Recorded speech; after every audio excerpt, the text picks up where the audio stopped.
PI. You're listening to Pacific Mornings on 5:31 PI. It's 20 minutes until 8 o'clock. Good to have your company this Thursday. Now, ACT MP Dr Palmjeet Parmar has proposed a members' bill aimed at preventing universities from allocating resources, benefits or opportunities based on race.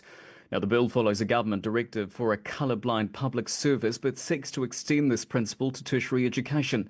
Dr Parmar has raised concerns about ethnicity-based allowances, study spaces, scholarships and entry pathways, particularly in fields like medicine.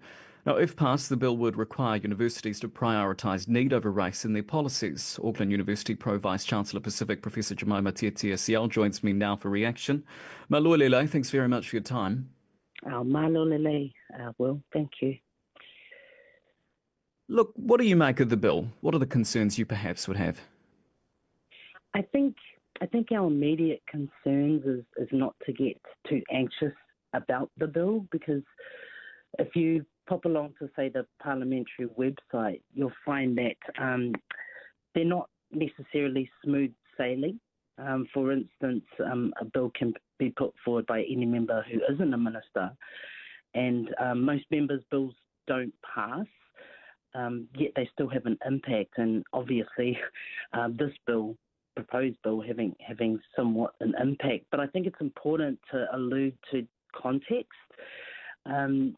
So they can be adopted by government, although I don't feel that this one is very popular. And sometimes there are ballots. It's a luck of the draw on some occasions, and some bills have been sitting in that ballot for a few months, if not years. And there has to be something like 8 private bills on the order paper at any one time, and so and they're debated every second Wednesday afternoon when House is sitting. So there's not a lot of time devoted to bills. So that I just wanted to give a little bit of more context around it all. And I don't think necessarily it's too much of a debate as yet. Okay, good point, Race there. I mean, look, let's dig into it, perhaps from the positives of this. How do race-based policies, for lack of a better way of putting it, actually benefit communities like ours? I think that's one failing of this bill, is that they use race and ethnicity interchangeably, which can be kind of a challenge in itself, in that, for instance, race is socially constructed, and that's based on our traits, like our skin colour, for instance, and whereas ethnicity, that's a cultural identity, our languages, our traditions and ancestry. And so race, that's often imposed on us externally, whereas, ethnicity is self-defined. And when we talk about equity discussions, race, highlights all the systemic discrimination tied to physical traits, and that leads to all the structural disparities or inequities, right? But ethnicity, that emphasises our cultural identity and belonging. And so when we address equity, we have to acknowledge that race-based biases, they create barriers. When we should be ensuring that ethnic diversity is respected and valued, and not erased from any type of policy or practice. So I just want to stress that point in light of everything, and just to re-emphasise that context is everything. Certainly. Look, can you explain why ethnicity-specific scholarships and entry pathways are necessary? With the time that we have, we know that there is a lot of historical trauma and a lot of injustices, discrimination and prejudice that have followed, populations for decades, for centuries. And with that, not everyone starts off on equal footing. And so when we provide culturally nuanced programs or opportunities for certain population, what that is doing is that it's setting everyone on the right footing because of all those historical barriers. Something that's based on ethnicity allows us to support thriving environments. And our university is all about success for all our students. And if that means culturally nuanced approaches in order for all our students to thrive, then we will always stand by that. And every university would certainly take pride in that. And I could probably, well, I assume that I could speak for most universities in this country, is that, you know, for a thriving country, nation, sometimes you need some tailored responses. And with the release of our statement with Pro Vice-Chancellor Māori Te Kaueho Hoskins, you know, we stand by our students and we stand by the values that we uphold within our institution, and we recognise that not everyone has had the same upbringing or opportunity, and so where we can, we will support that. Yeah, I mean, good point. Look, I know that this, just like the Treaty Principles Bill, frankly, just doesn't really sound as though it has legs. With that in mind, though, what impact do you think a bill like this would have on, say, our Māori and Pacifica students in university? Oh, it would be a huge impact.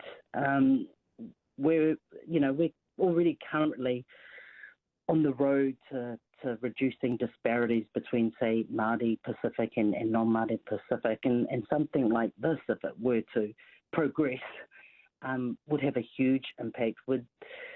It would influence, say, enrolments. It wouldn't give many the opportunity to a quality tertiary education. It could impact generations that follow, you know, and so it's quite damning, in my opinion, my personal opinion. It's quite damning and divisive. And as a country, I mean, we know that the global trend is almost heading in that direction. And as a university that is independent of, well, most universities are independent of the government,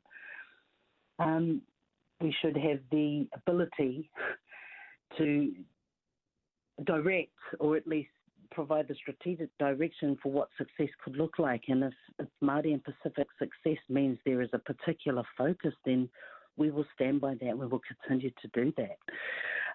We consider that it's our duty and responsibility to give everyone an equal and solid opportunity, because that means thriving descendants.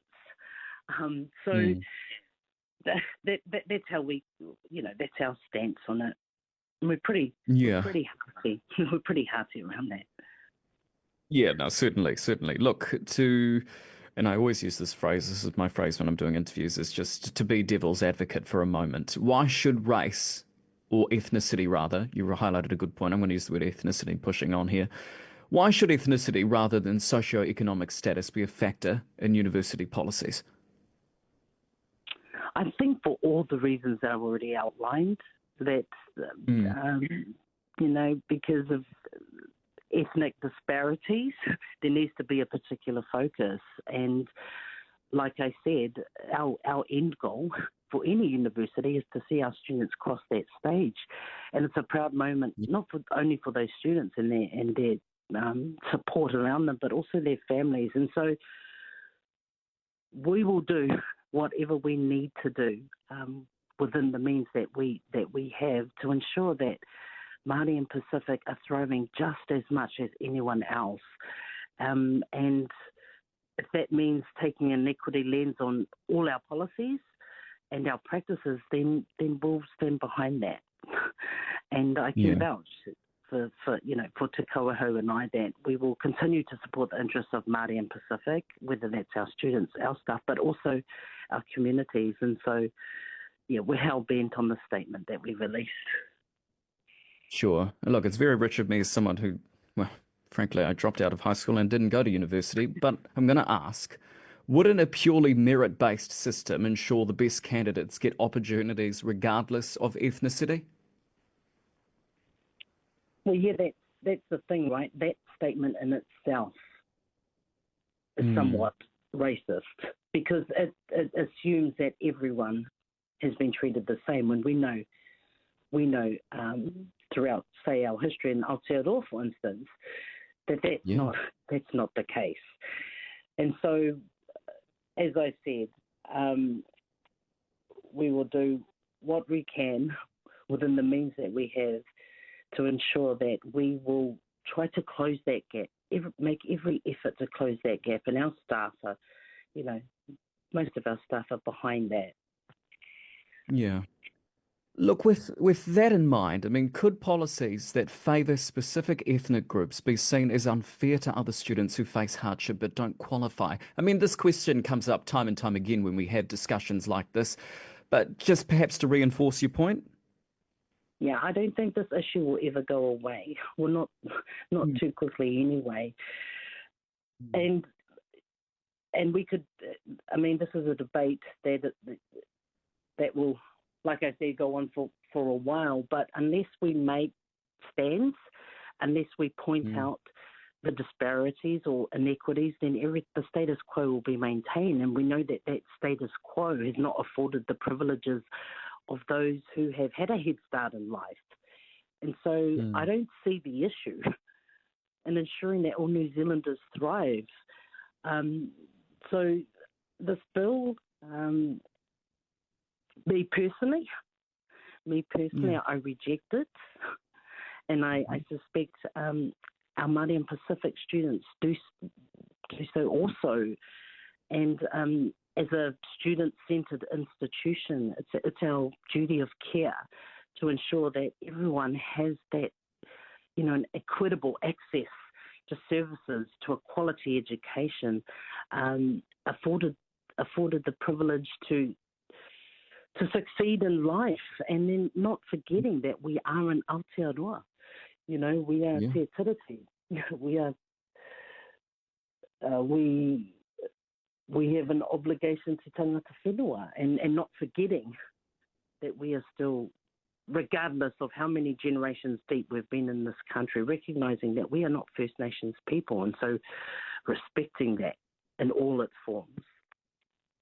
Absolutely. Hey, look, final question for you. And I was a bit struck. I was talking to a dairy shop owner yesterday, and he said he just does not recognise the Aotearoa that he's in now, where we're pitting each other against each other. And he said this culture war that's going on is just baffling for him as someone who came to New Zealand for a better life. With that in perspective, do you ever get sick of talking about this? I mean, is it draining to be continuing to talk about this? It's demoralising. It's draining. You sometimes just want to, all the time, you just want to get on with your job.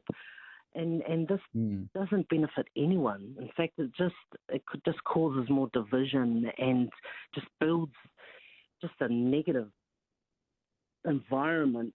And it hits the soul in many ways. Yeah. And anything that kind of attacks or is targeting, say, ethnicity or race-based policies, it just benefits absolutely nobody. And it does make the job a whole lot harder. But as a leader, that's what you need to do. You need to be equipped to be able to have these battles. And I know, Te Kaurauhau and I know, we have a village, we have iwi, we have so many more supporters behind us that share the same view. And so with that we take heart in that. But first and foremost, it's about our students and their descendants. And with that foresight, I mean, it just gives you a drive and a passion and commitment to just keep striving, just keep pumping. Yeah, absolutely. Hey, thank you very much for the talanoa this morning and for the work that you do as well. It does not go unnoticed. That is Auckland University Pro Vice-Chancellor Pacific, Professor Jemaima Tiatia-Siau. You have a good rest of your day, eh? Malo apiko.